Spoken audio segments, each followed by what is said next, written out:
తిరుపతిలోని శ్రీ తాతయ్యకుంట గంగమ్మ దేవస్థానంలో వరలక్ష్మి వ్రతం సందర్భంగా శుక్రవారం ప్రత్యేక పూజలు ఘనంగా నిర్వహించారు. గంగమ్మకు సుగంధ ద్రవ్యాలతో ప్రత్యేక అభిషేకం నిర్వహించి వజ్ర కిరీటం, స్వర్ణ కవచంతో సర్వాంగ సుందరంగా అలంకరించారు. గాజుల అలంకరణలో భక్తులకు అమ్మవారి విశేష దర్శనమిచ్చారు. ఆలయ ప్రాంగణంలో నిర్వహించిన వరలక్ష్మి వ్రతంలో మహిళలు పెద్ద సంఖ్యలో పాల్గొని భక్తి శ్రద్ధలతో వ్రతాన్ని ఆచరించారు. వ్రతం అనంతరం అర్చకులు మహిళలకు తీర్థ ప్రసాదాలు అందించి అమ్మవారి ఆశీస్సులు అందించారు.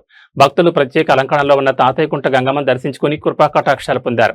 ప్రత్యేక అలంకరణలో ఉన్న అమ్మవారిని తిరుపతి ప్రజలు దర్శించుకుని అమ్మవారి ఆశీస్సులు పొందాలని ఆలయ నిర్వాహకులు కోరారు.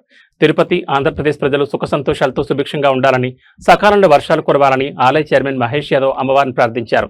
ఈ సందర్భంగా ప్రజలందరికీ వరలక్ష్మి వ్రత శుభాకాంక్షలు తెలిపారు.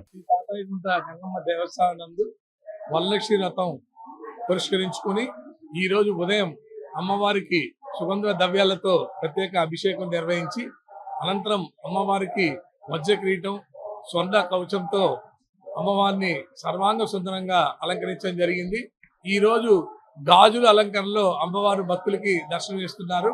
తదుపరి వరలక్ష్మి వ్రతం సందర్భంగా ఆలయంలో వ్రతాన్ని ఆచరించడానికి ఉభయదారులందరూ కూడా ఇవాళ ఆలయానికి వస్తారు.